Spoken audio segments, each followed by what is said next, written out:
En matière de sexualité, disent les médecins, il n'y a pas de normes. Qu'est-ce que c'est cette histoire de normes?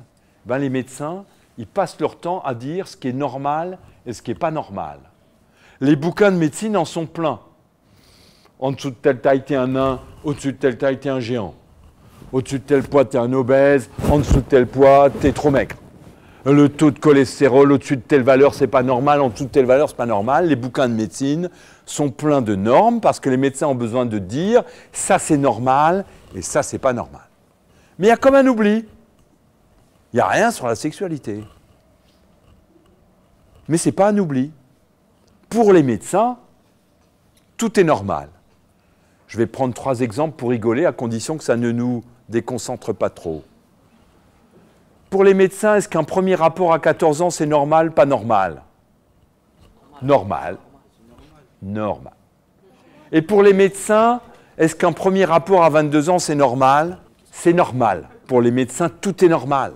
Pour la médecine. Autre exemple, est-ce que 3 rapports par jour, c'est normal? Oui, pour les médecins. Et est-ce qu'un rapport par an, c'est normal? Oui aussi. Et un rapport en 3 minutes, est-ce que c'est normal? Oui. Et en 3 heures? Oui aussi. Donc si on écoute les médecins, et les livres de médecine, tout ce qui est fait en matière de sexualité est normal. Mais il y a tout de même une sexualité anormale. Et ce n'est pas les médecins qui la définissent. C'est la société, au travers de la justice. Que dit la justice? La justice, c'est nous, hein. C'est le peuple français qui a défini les lois de la France. Que dit la justice sur la sexualité? Normal, pas normal? Ah ben oui, elle dit aïe, aïe, aïe, aïe, aïe, il y a une sexualité qui est complètement pas normale. Quand l'un des deux n'est pas d'accord, ou que son accord n'est pas valable, on est dans le crime. Pas un délit, un crime. Pourquoi je dis accord pas valable? Parce qu'une fille ne peut pas dire oui à son père. Pas valable, ça porte un nom. L'inceste. L'inceste est un crime, 10 ans de prison pour le père. Et si un des deux n'est pas d'accord, ça porte un nom aussi. Le viol. Le viol est un crime, 10 ans de prison pour le violeur. Donc la justice française, elle est extrêmement claire. Si on a un des deux qui n'est pas d'accord, ou si son accord n'est pas valable, on est tout de suite dans le crime. Est-ce que vous savez qu'il y a plus de 300 hommes qui sont en prison en France pour avoir violé leur femme? Ils ont dit, mais c'est ma femme. Ah ben non, ce jour-là, elle avait dit non, t'as pas écouté, tu l'as violée, prison pour 10 ans. Donc la loi dit, même se marier, ça ne vaut pas pour un consentement. Quelqu'un qui dit non et que l'homme n'écoute pas ce non, c'est la prison et gravement. Il n'y a pas si longtemps, dans un établissement scolaire, 3 jeunes ont violé une de leurs camarades de classe.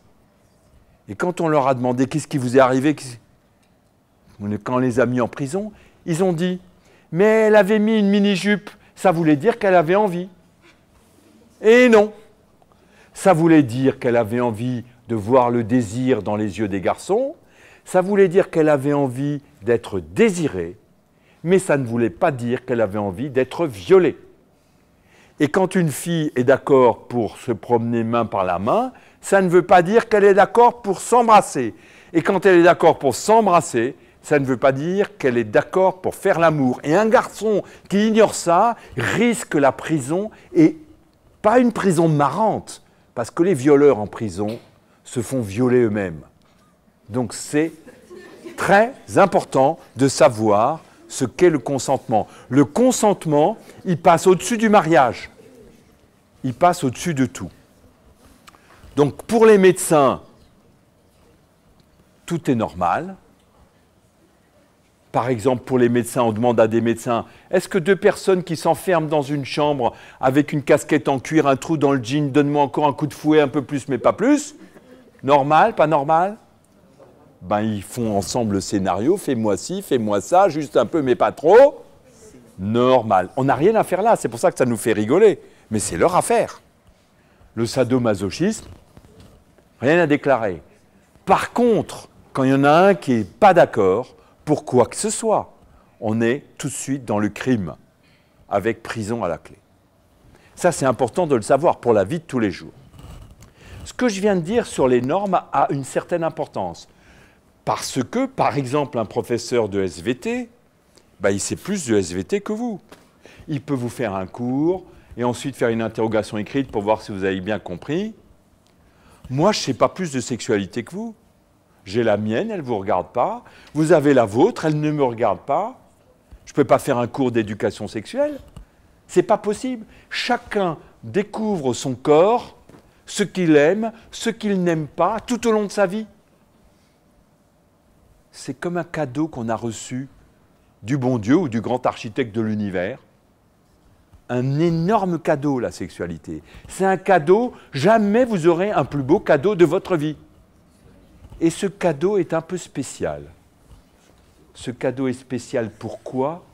Parce que quand on le déballe, il entraîne de l'angoisse chez tout le monde. Même les vieux. Est-ce que je suis encore capable d'avoir du plaisir? Est-ce que je suis encore capable de procurer du plaisir? Comment? J'ai pas entendu. J'ai pas entendu. Dites-le fort. Il y en a un, il a dit qu'il y avait une bite périmée. Alors, le mot bite est valable pour accrocher les bateaux sur un quai. Moi qui vous parle, j'ai une verge, mais je n'ai pas une bite. Vous voyez ce que je veux dire? Parce que je suis pas, on ne peut pas accrocher les bateaux à mon pénis. Donc voilà. Donc il y a peut-être parmi vous des gens qui ont des bites, mais moi je n'ai pas de bite. Et ce que je vous dis là, pardonnez-moi, a de l'importance, parce qu'on ne parle jamais de la sexualité avec des mots lamentables. Et un jour, vous...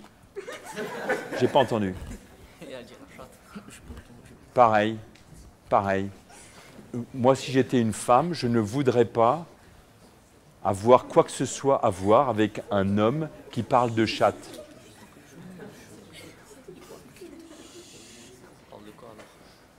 La vulve, une femme a un sexe, elle a une vulve, et je vous rappelle que vous êtes sorti de la vulve de votre mère, et que de parler de chatte, c'est assez grave, parce que ça veut dire qu'on estime que sa maman a une chatte.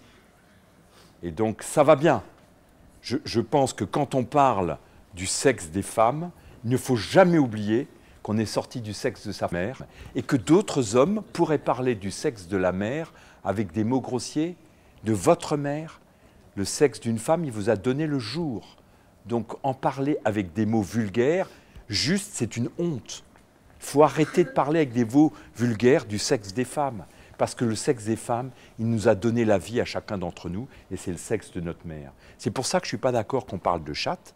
Les femmes ont un sexe comme les hommes. Les hommes n'ont pas une bite, ils ont une verge, ils ont un sexe, et ils n'ont pas... Et parler de sexualité avec des mots vulgaires, c'est juste se mettre de la saleté sur sa propre tête. Vous voyez ce que je veux dire? Il ne faut pas faire ça. La sexualité, c'est notre plus beau cadeau. Et je disais que même les personnes âgées peuvent avoir des angoisses sur la sexualité.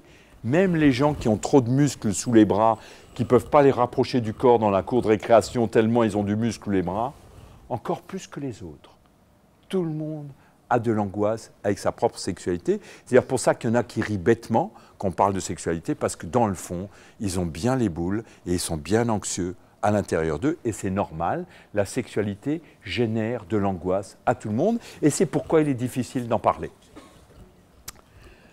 Donc je viens de dire 3 choses en introduction. Je viens de dire, premièrement, les animaux n'ont pas de sexualité, juste ils se reproduisent, et nous les humains qui avons la parole et qui sommes capables de dire « je t'aime », nous les humains, on a une sexualité qui remplit d'ailleurs nos vies.